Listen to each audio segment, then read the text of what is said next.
Bonjour, chers frères et sœurs. Bonjour, bonjour. Je me dis que aujourd'hui c'est une très belle journée parce qu'aujourd'hui normalement je vais vous faire voir exactement ce qui s'est passé. On a beaucoup parlé de la race noire, de sa provenance et de quoi. Moi je suis allé là-bas faire des recherches pour vous et j'ai trouvé. Mais je me demande comment les gens passent à côté de cette chose sans le voir. C'est dans le livre de Mormon, là où Dieu nous a fait noirs. Nous allons voir, nous allons écouter ce que j'ai à vous dire. Qu'est-ce qui s'est réellement passé? C'est réellement passé que nous, quand nous sommes des Hébreux. Ne l'oubliez jamais, le peuple noir sont des Hébreux. Mais comment c'est fait que nous sommes devenus noirs? Nous n'étions pas en Israël en tant que noirs. Nous étions en Israël en tant que blancs, beaux et tout et tout. Mais nous sommes arrivés noirs comment? Nous sommes arrivés noirs comme ceci. Regardez. Il fut un moment où en Israël, Dieu envoya des prophètes pour dire à Israël, aux enfants de Jérusalem, que voilà, il faut vous préparer, il faut vous changer votre cœur, il faut que vous soyez maintenant bons pour que la destruction ne vous atteigne pas. Il a enseigné, il a commencé à envoyer des prophètes, on les a tués, il a envoyé ceci, on les a tués. Et puis, Dieu mandata Laman, non, Léhi. Il dit à Léhi, va là-bas et prêche. Léhi est venu, il a commencé à prêcher, mais les gens doutaient encore de lui. Oh non, mais lui, qu'est-ce qu'il va encore? Nous sommes bien ici, qu'est-ce qu'il y a? Et après, les gens se sont mis à comploter contre lui. Ils ont voulu sa mort. Dieu l'a averti dans un sens qu'il devait quitter Jérusalem et entrer dans le désert avec toute sa famille et tous ses biens. C'est ce qu'il a fait. Quand il est arrivé au désert là-bas, ils sont allés, ils ont fait 3 jours de marche. Après, Dieu les a arrêtés. Dieu leur a dit, non, hey, prends tes enfants, qu'ils retournent à Jérusalem pour prendre les annales que j'ai fait. Tous les annales qu'ils vont prendre là-bas, ils vont les amener. On ne peut pas les laisser là-bas parce que quand il y aura la destruction, ils seront perdus. Léhi a pris son fils Néphi, et puis Laman, il leur a dit, bon, retournez là-bas, maintenant il faut me prendre les annales. Ils sont arrivés, ils sont partis. Mais le frère Laman commençait à bouder. Qu'est-ce qui se passe vous, avec votre histoire de Dieu? Là, moi, je ne comprends pas. Toujours Dieu, toujours Dieu. Il partait en boudant. Jusqu'à ce qu'ils arrivent à Jérusalem. Étant dans le désert, ils se sont préparés. Ils ont dit, nous allons passer là-bas la nuit. Ils sont rentrés dans la nuit. Ils sont allés jusque chez Laban. Là, papa nous a envoyés pour prendre les annales et ce qu'ils avaient laissé ici. Ah, Laban, voyant cela, il s'est commencé à penser que non, non, non, s'ils prennent tout ça, donc, ils seraient devenus pauvres, ils devenaient pauvres. Moi, je pensais qu'ils sont partis comme ça, c'est fini. Non, maintenant, Laban les a menacés pour les tuer. Ils se sont enfuis. Ils se sont enfuis, ils sont revenus dans le désert. Et après le désert, là, ils sont dormis. Ils se sont endormis dans le désert. Mais la nuit, Dieu dira à Néphi, Néphi, retourne à Jérusalem. Voilà, Laban, je l'ai livré entre tes mains. Parce que Laban, là-bas, c'était quoi? C'est Laban, c'est là où ils avaient fait un dépôt. Ils avaient laissé tout ce qu'ils avaient. Ils gardaient leurs biens là-bas. Bon, maintenant, le matin, Néphi dira à son frère, non, moi, Dieu m'a dit que moi, son frère ne voulait pas entendre. Non, non, non, moi, je ne veux pas là-bas. Je veux plus. On a failli nous tuer hier, et puis aujourd'hui, tu dis que nous rentrons là-bas. Non, mais toi, tu cherches notre mort. Non, non. Bon, ça va. Néphi est reparti à Jérusalem. Il est entré parce que Dieu lui avait dit que va là-bas maintenant, parce que là-bas, je vais le livrer entre tes mains. Maintenant, Néphi avait un petit groupe, ils sont arrivés, ils sont rentrés la nuit à Jérusalem. À Jérusalem. En avançant vers la maison de Laban, ils ont trouvé un homme qui s'endormait. Il a bien vu, il a regardé, il a dit, oh, mais c'est Laban, non? Oui, c'était Laban. Et Dieu lui dit, voilà, je te livre Laban entre tes mains. Il faut le tuer. Il dit, non, Dieu, moi je n'ai jamais tué personne. Il dit, tue-le. Alors, paf, il a pris l'épée de Laban, il a tué, il a pris son manteau, ils sont arrivés jusqu'au dépôt. là où le trésorier était là, il a vu d'abord l'épée de Laban, croyant que c'était Laban, or ce n'était pas Laban. Quand il a bien vu, il a vu que c'était Néphi. Ah, petit, qu'est-ce qu'il y a? Non, nous sommes venus prendre ce que nous avons laissé ici, ce que notre père avait laissé chez vous. Ils sont rentrés là-bas, il a fait sortir les annales, il a fait sortir un peu de richesse qu'il y avait là. Maintenant, Néphi lui dira que toi, tu ne peux pas rester, parce que si tu restes, tu vas sonner l'alarme ici, tu pars avec nous. Prends, rassemble ta famille, on va aller. Il a rassemblé sa famille, ils sont maintenant repartis vers le désert, comme d'habitude. Ils sont arrivés, ils ont vu leur frère qui était resté, bon, ça va, j'ai eu ça, nous partons. Ils sont partis. Mais il se passe quelque chose là que Laman, c'était notre ancêtre, Laman. Laman boudait toujours l'histoire de Dieu. Ils sont allés. C'était en l'an 588 avant Jésus-Christ que cette chose est arrivée. C'est bien écrit là, dans le livre de Néphi. Donc, d'abord, vous prenez le livre de Mormon, vous allez voir 2 Néphi 5.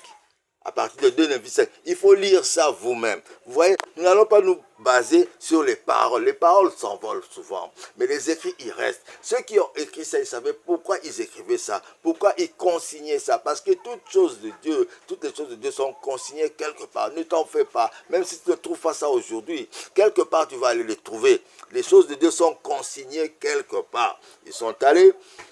Maintenant, il se passe que Laman était devenu de plus en plus têtu. Il ne voulait même pas entendre parler de Dieu. Alors, c'est pourquoi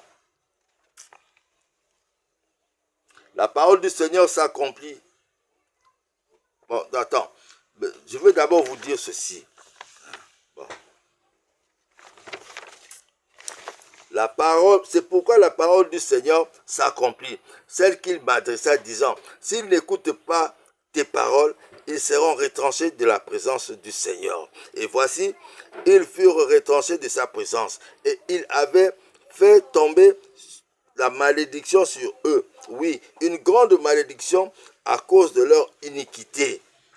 Car voici, ils s'étaient endurcis le cœur contre lui, de sorte qu'ils étaient devenus semblables à un caillou. C'est pourquoi, comme ils étaient blancs et extrêmement beaux et agréables, afin qu'ils ne fussent pas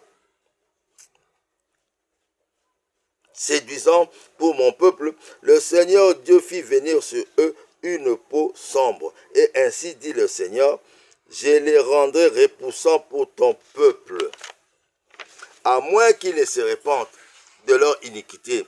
Et maudit sera la postérité de celui qui se mêlera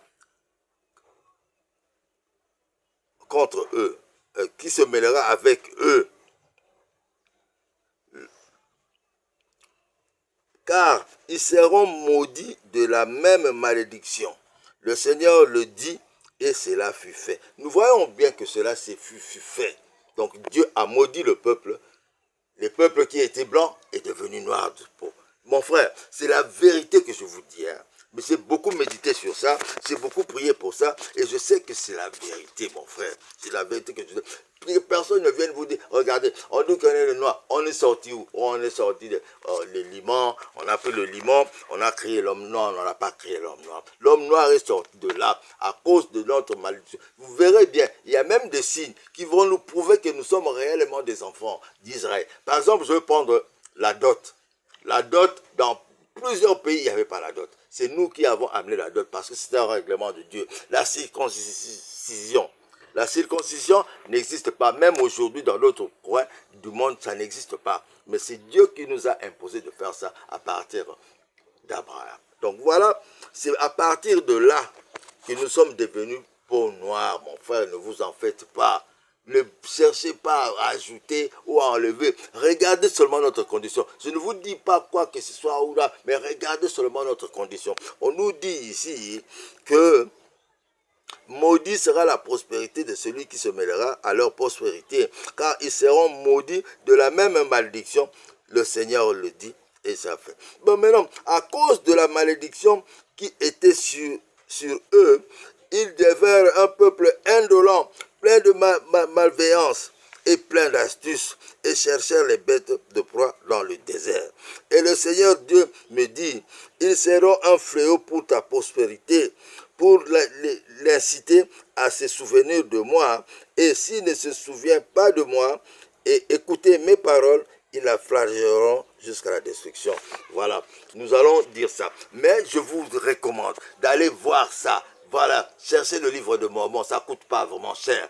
Dans le livre de Mormon, dans les 2 Néphi 5, voilà, 2 Néphi 5, c'est dans le livre de Mormon. Vous allez voir tout ça. Mais ce ne sont pas des choses inventées, parce qu'en ce temps-là, on ne pouvait même pas inventer, on ne savait même pas qu'il y avait ça, qu'il y aurait l'esclavagisme, on ne savait pas de ça, tout ça, on ne savait pas. Donc on n'avait pas besoin de le falsifier, on n'avait pas besoin de tricher, on n'avait pas besoin de retourner la parole là, non. Non, ça, elle était dit, elle était consignée, Maintenant, nous allons voir une chose qui est très importante aussi.